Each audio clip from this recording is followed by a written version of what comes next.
Welcome, college basketball fans, to the Full Court Press Podcast with LT and Sammy D.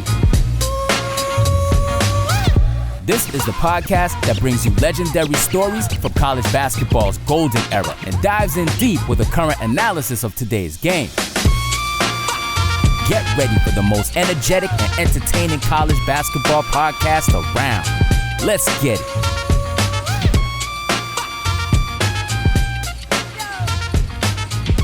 Hello and welcome to another Full Court Press, a college basketball coach show powered by the Full Court Network. We got a different style. It seems like every year we come to the Final Four, we interview the gentleman to my immediate right, but we've got the two of the stars of the new DePaul basketball calendar. We got Mr. October and Mr. March over here on my far right. We got athletic director from DePaul, DeWayne Peevy, and head coach Chris Holtmann. And now that the season's kind of winding over, we're taping this at the Final Four. We're going to bring this out in a couple weeks. We like to do some different stuff, so this is a real honor to have the leaders of DePaul athletics, let alone basketball. So welcome, guys. No, thanks, Luke. I mean, happy belated birthday. I know I shot you a text 50, earlier. Baby. But glad to be here. Yeah. You were here from the start. A couple years ago, we were having some talking about getting to this point of this investable engine we're trying to build, and I'm glad to be able to make this an annual tradition. Yeah, annual tradition. So we're going to talk about contract extension. Okay. We're going to talk about NIL. We're going to talk about coaching carousel. What do you want to talk about, DeWayne? Want to talk about politics and religion too? Want to talk about marriage advice? What do you want to talk about? I want to talk about growing the DePaul family. I think, and it is growing. Yeah, Blue Demon Nation is this entity, in my opinion, that needs to be unleashed. Mm-hmm. I feel like we have a great online presence. I come from a Kentucky background where the internet and social media can be a powerful tool. Yep. And I do think that I love interacting with DePaul's fan base online, but we need more of the people that could be in person too, like the ones that are looking at the scores, maybe watching the games on TV, engaging on message boards, doing all the social media posts, but we need them in our arena, helping our team. Have they been nice with you online? I grew up in communications. I don't take it personally. Because it's pretty rough when you're not succeeding. I mean, I'm a fan too, so I get it. I don't take it personally. But too, he's on social media. As long as they stay off the wife and kids, I'm good, right? Because it's part of the job. So I understand. I can get all that scrutiny, and I know the answer to that is winning, right?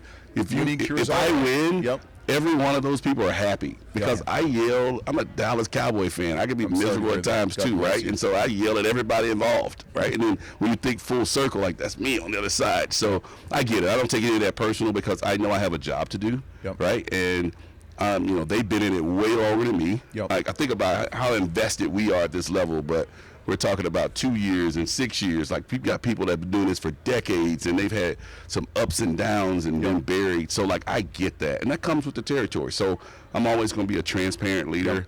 I also know not to overvalue it, but also you need to pay attention to it. You need to see where things are going in that, because that's a difference maker too, because that's a merchandise sale, that's ticket sales, that's also a good barometer to see where corporate sponsorships and how people are believing us. We're getting all these media, other things. I mean, hey, you were there first, but now we're doing more media. People want to talk to us. They know we exist. And so we got to take advantage of this moment, but also capitalize on the investment that people are putting back into us. And that's what I want to see grow. If I look at it, I signed up for 5 more years because I see where this can go, even more than when I first got here.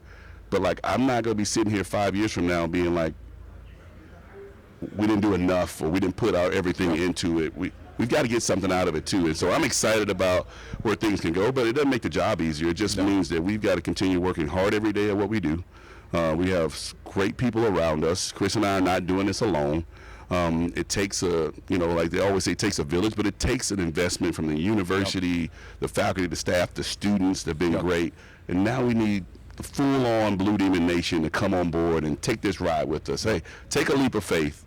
Jump on the train from the start for our first exhibition game. We're going to play the same 2 teams we played last year, flip those home and aways, but come from day one, be there, enjoy this path, because we'll never be at this point again. For you to look back, I was there before we had our full-on success. Be in there because you can help us. You literally can help us get across that finish line. So, Coach, really good year. I mean, obviously, the blueprint you're building. I mean, we've seen it multiple places, whether it's Gardner Webb, whether it was at, Ohio State and previous stops. How important is this off season to kind of continue? What do you and your staff need to do? I mean, retention is such a big word. I mean, we're at the NEBC convention.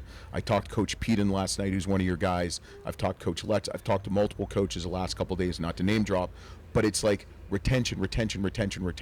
Oh yeah, it's huge. Ryan Peden, you mentioned, had a tremendous year at Illinois State. Shout out to those guys. Got to the semifinals of the NIT. He's a former assistant. Had a great year, great finish. Yeah, you'll hear that a lot among coaches. How do we retain? Also, who do we retain? Because you're not going to be able to retain everybody. It doesn't make sense for you. Doesn't make sense for your players. That's not a bad thing, though, right? I mean, it's such a negative saying, like, but when money's involved, it's a different entity. It's not just a scholarship. Like, you can't take my scholarship away, whereas it's just like a job. I could be fired and take my money away. I mean, right? I mean, like any level for that. Well, listen, that's the reality. There are some guys who you may have to say to them, hey, listen, we're not going to be able to pay you what we paid you last year, because of whatever reason. Maybe it's, that's just the reality of today's climate. So you've got to figure out where to, it's professional sports in so many ways. You got to figure out where you're going to put your funds, what your salary cap looks like, how you're going to distribute that. You got to do detailed study on how the best organizations in sports do that, how they go about it, and how can we kind of mimic that at the college level. That's one of the things we've done and been charged with doing. Put real research, analytics behind some of our retention as well as additions, and that's what we're hard at work doing. Evaluation's really critical. You can have all the money in the world if you don't evaluate well, and if you don't evaluate specific to your system and to how you want to play, you're going to have a program that is just talented but lacks real substance. So you have to be able to find the right fits for your program. That's hard for DeWayne to swallow because he's a Cowboys fan. They spent a lot of money for the Cowboys. I'm a Bears fan too now, so I got to get somebody in the playoffs. That's true. That's true. I mean, hey, I live in Cleveland, so I know I can just stop there. So obviously you got some players coming back. We've seen that online, which is awesome to see. What is kind of the goal? What is the kind of the rest of the puzzle? What do you like? Are you looking more guard? Like, what is the Big East now? I mean, are you looking bigger? Are you looking stronger? Like, I think we could bring. Yeah, it's a great question. I think we could be bringing in as many as 5.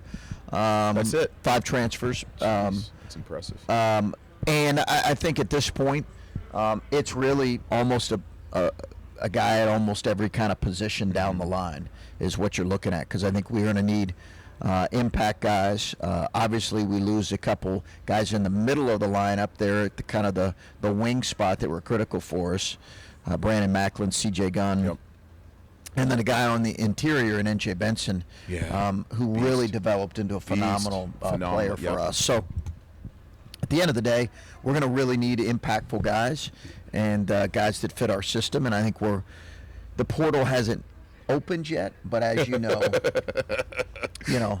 within the rules, there's been plenty of conversations. About 9 months ago, huh? Yeah, it sure did. I always love when they say they're not going to enter the portal and then they commit to a school a minute later. Yes, like, that's exactly right. Come on. That happens a lot. Yeah, well, I mean, at least this year we can sign our own guys versus just taking their word for it, right? Yeah. And that's both sides, right? Yep. It's good for the young men because they can have some assurance, right? It's not a verbal commitment from the school and things change.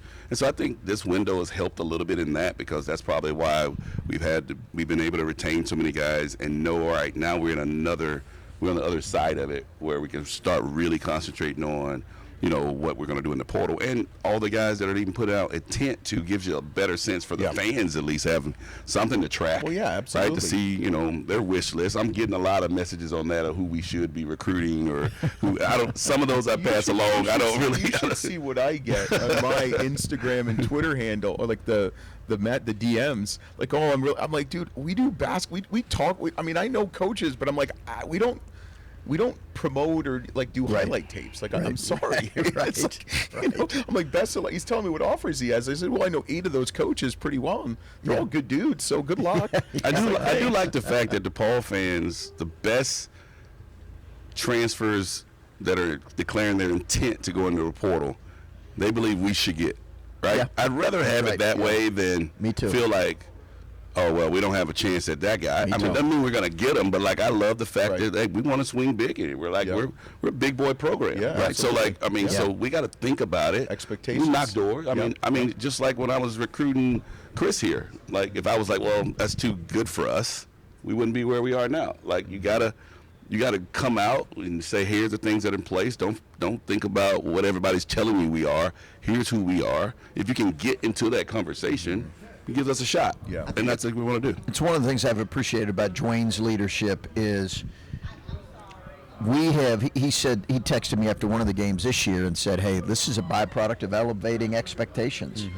And, you know, like when your fans are upset if you lose a game that matters, that's a good thing. And that's what we're trying to do each and every year. At the same time, we understand there's steps to this, that this doesn't happen, something sustainable doesn't happen overnight. But it's trying to elevate those expectations every year. So we're talking about retention. You look at the kind of coaching carousel now. It's like the coaching transfer portal. I mean, it's ridiculous how many jobs are opening up. You know, DeWayne, what does like you and the university have to do to kind of keep a guy like Coach Holtmann? I mean, I saw somewhere where he's like one of the top 5 coaches for rebuilds. Like, I don't know where it was. Sam told me. Shout out to Sam, who's Sam? Let's just stop. We can talk about that later. We don't want to even mention it. No, let's not. He's coming in Saturday morning. He's got the good life. I'm the donkey, man. But like, how do you? What is a university you need to do to keep building and then retaining a guy like Coach Holtmann? I think for me, that part's easy. I mean, for me, and he didn't put me up. He's not looking for a contract. No, I'm just saying. I mean, I think it's easy because it's really the same focus that you work on to bring people here. Like my job, I mean, as hard and difficult it is to be able to get some of these things, it's much easier than what Chris has to deal with because I can deliver and be like, I'm done. Like, hey, you got your budget. We got a practice facility coming. You know, hey, I'm available on the weekend. But like, man, that part is hard. Like, it's not. There's no nuts and bolts. There's no end to it. But I think for me, it's to consistently be building, right? Never settling, staying ahead of it, reading the tea leaves. I've got to be out there. He doesn't need to be worried about court cases and different structures. I can be the residential expert in those areas, so he can concentrate on coaching, developing, recruiting, the normal basketball stuff, right? And so I can talk to our trustees and our president's office and our campus and leadership about the ever-changing world we live in and understanding where we need to be able to have success. But I think it's the same kind of things. I've got to be making sure that we have things from an operational standpoint to be able to do our business at a high level, making sure our facilities are continuing to be upgraded and top notch for high major basketball, making sure he has the tools to be able to retain his staff if those are his wishes, and the same thing for the student athletes, retention on the front end, and then having enough to be able to plug in whatever holes that we need to based on the graduation efforts. And so to me, those same things that any new coach will be interested in, I should be investing those same things in my coach, not waiting to like he gets a job offer or, you know, we're out there again. Like, it shouldn't change. That should be my job every day. The way I look at it, I've always talked about this about campuses. If there are no cranes on campus, then you're falling behind. And I feel like that's the same thing from an athletic standpoint. If we're not building, we're going backwards. So we've got to continue to get better. And that means, just like he wants to retain players, right? You want to have not so much, you know, to go in the portal, like where he's saying we're going to bring in 5 guys. Last year was 11, and the year before was 14. That's a different trend and probably a better success. I want to retain too, like whether it's our staff, you know, the head coaches, everybody around him, because that's less variables, you know, because we can, this culture we've created, we can maintain it and bring people into it, right? That's a recipe for success for us too. And so I just want to keep growing on what we have. And I think DePaul is different in that. When you think about all these high major programs, we have a half of our arena to build into and having more people at games. I'm growing our donor base. I mean, when I got here 5 years ago, we raised $1.1 million. Last year, we raised $8.8. This year, we're probably going to be 13 to 15 million. Would you say 26? Right. So we got to keep 26 million. You're going to raise? I mean, I'm not getting that much, but like I got a goal, right? I still got to finish the practice facility.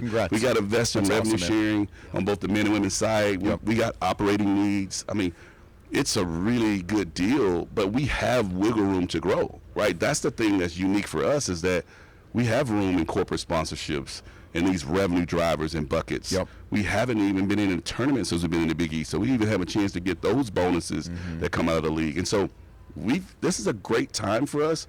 From day one, especially 2 years ago when I was trying to bring Chris in, we were trying to be investable. Now we're at that point. If you remember, Coach, we were talking at the beginning of the season like, okay, we just got to take another step forward.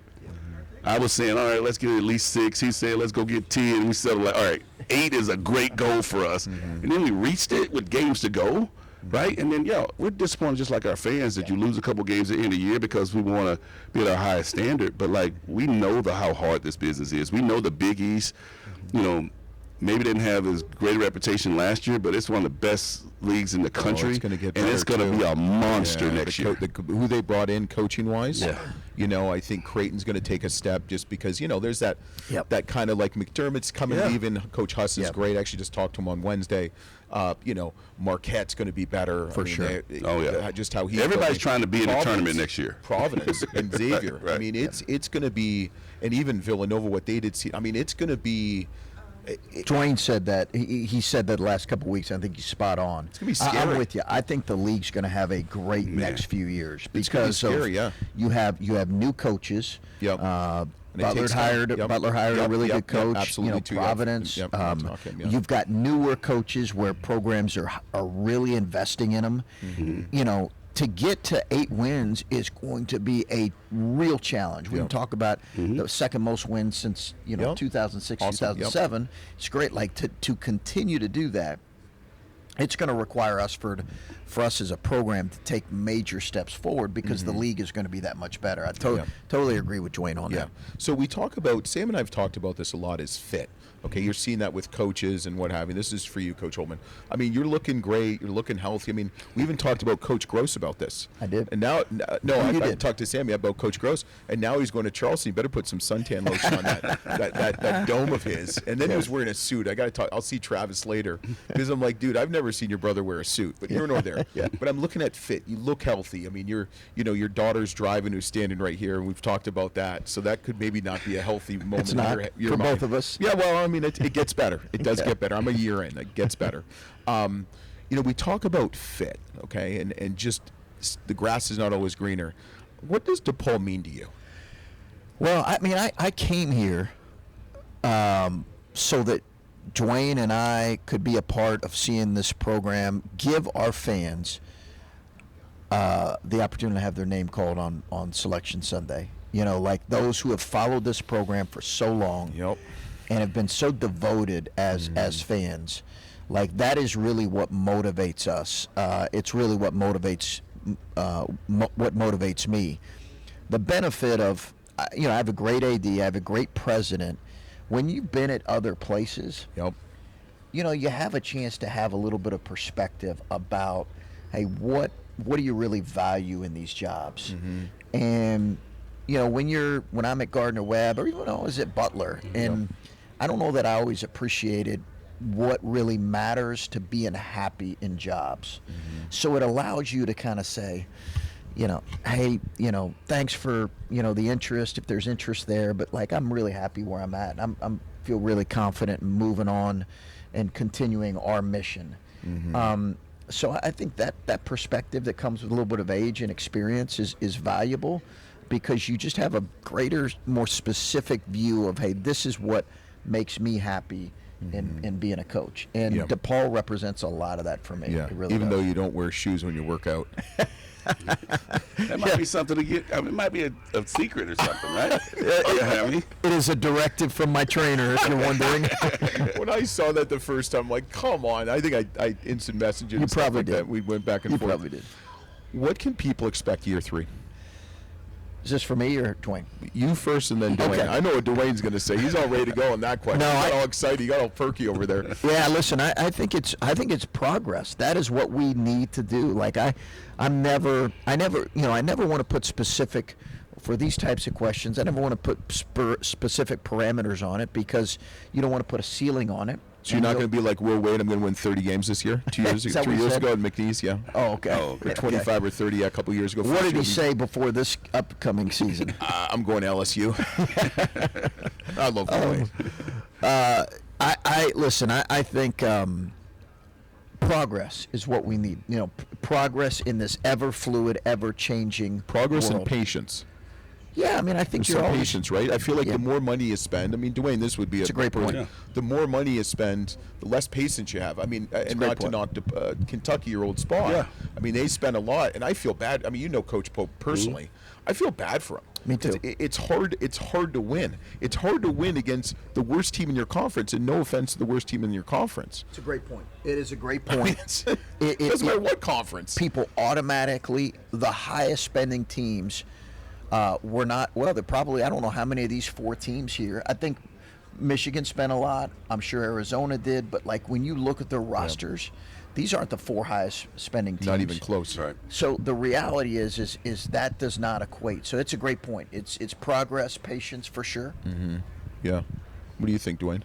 I think, it's always been about we've got to continue to make the steps forward. But keep in mind, each of the last 2 years would be easier for that. We were 0-20 when we got together, right? So it's easy to make progress. I mean, even as hard as it was to win because of where we were, it's easier to take that next step. It's going to get harder, right? Mm-hmm. We can put the same effort that we put into this year and have a worse record. Yep. Like, we've got to be significantly better next year to even line up with what we accomplished this year. So, like, for us to take that next step to get to double-digit conference wins, right, that's what I'm putting all my efforts in that I can control to give Chris and his staff the best chance to take another step forward in the results, which means a lot of things. Because, like I told you, there's no bottom to the Big East next year. Nope. We want to make sure it's not us first. Right. But, like, I think 14 wins might win the league next year. Like, I think it's going to be that tight because for the first time in a long time, there's no clear team that everybody thinks is going to be the worst. Right? I mean, it's either been us or Seton Hall or Georgetown. There's none of that right now. Like, who is that? And everybody's fighting to not be there. Everybody's trying to invest in the league to be in that tournament next year. And so we're fighting against each other. So we've got to do a better job in non-conference ourselves because everybody else needs to do that. So at least when we're beating up each other, the numbers won't eliminate us. Because I think that hurt. I think two really important points. One, the next step has always been the hardest based on my experience. Mm-hmm. Like, in rebuilds, okay, what's the next step? The next step is being in range to be a bubble team, to be in that conversation come January, February, and March. That's the next step. Right. That is a really hard step to make. That's going to be the most challenging one. That's why we've got to be better in every area, as DeWayne mentioned. And then specifically, we've got to build a little bit of a better non-conference schedule. And we've got to be able to, as a league and at DePaul, build a little bit of a better non-conference schedule, and we've got to be able to win some of those challenging games. So last question I want to ask you. Summer's coming. There's going to be some excitement. I heard that you guys are playing SMU, right? The Pony Express? Yes. Playing SMU? Yes, it's not, yes. Okay. Yes. I mean, you heard it first. I mean, it's going to I'm a media guy, so you're not getting that out of me.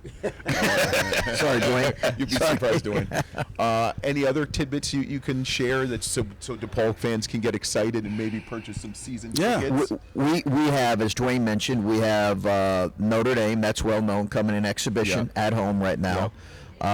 You mentioned the ACC program that was in the NCAA tournament, SMU, that is coming to our place as well.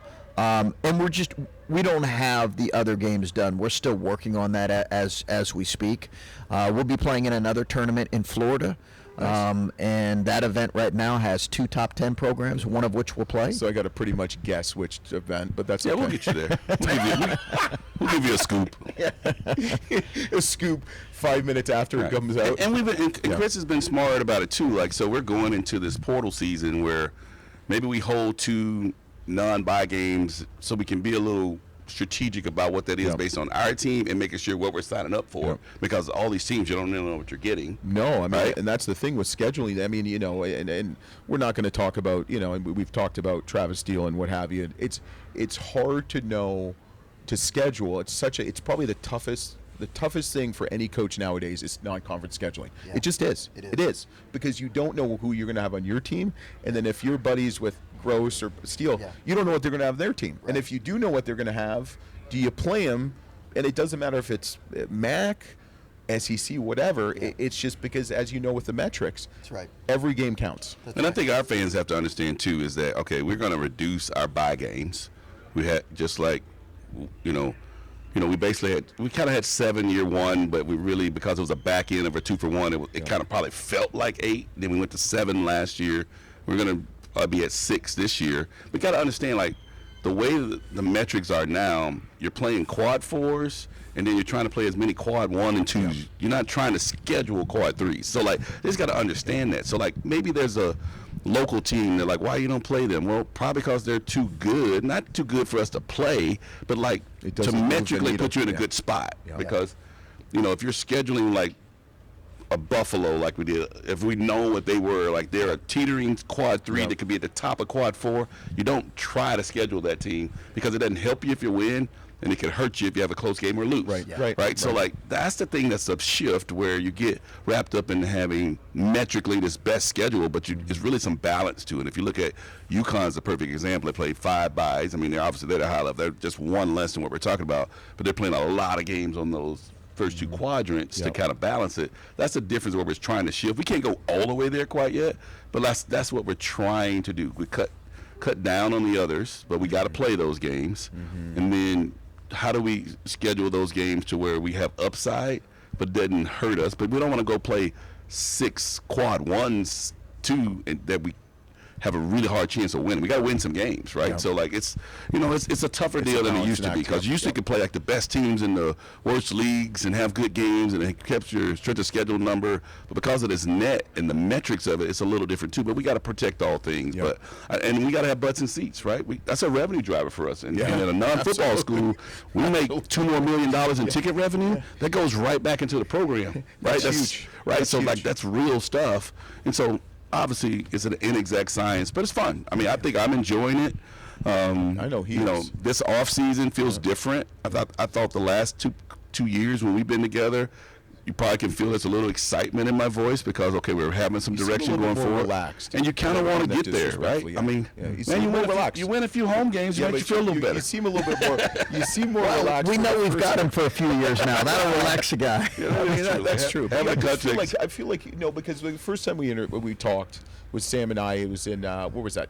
Houston, Phoenix. What was the first one? Phoenix, I think. Yeah, we both got 4+ years left on our contract, so like we're not worried about life or death. But what I'm saying is that it was kind of the new era and stuff like that in the building. Now the comfortability. You know what's ahead, right? You know what's ahead. You know what the beast is. That's right. You kind of have a better sense of what's going on in college basketball landscape, whether you love it or not. It's where you need to operate and stuff like that. You know what you need to get. So, well, Luke, I would say this too, because we have a dynamic president.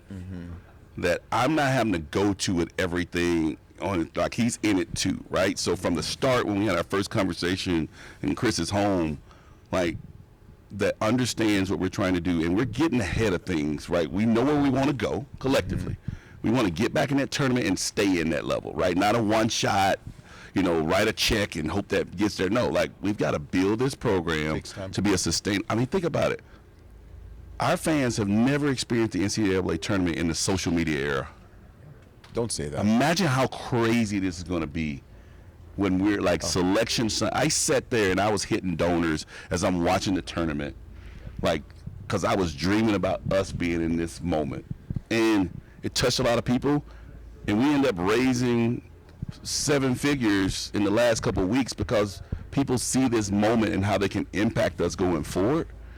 Because they want that too. So as you're sitting there watching conference championships and dreaming about DePaul being in the Big East tournament on Friday and Saturday and being there on Selection Sunday with your team and waiting to get your name called, we've done that at other places. Yeah. But we know how important it is to Blue Demon Nation to experience that. Yep. And like, I just get it feeds me to continue to work harder, make more calls.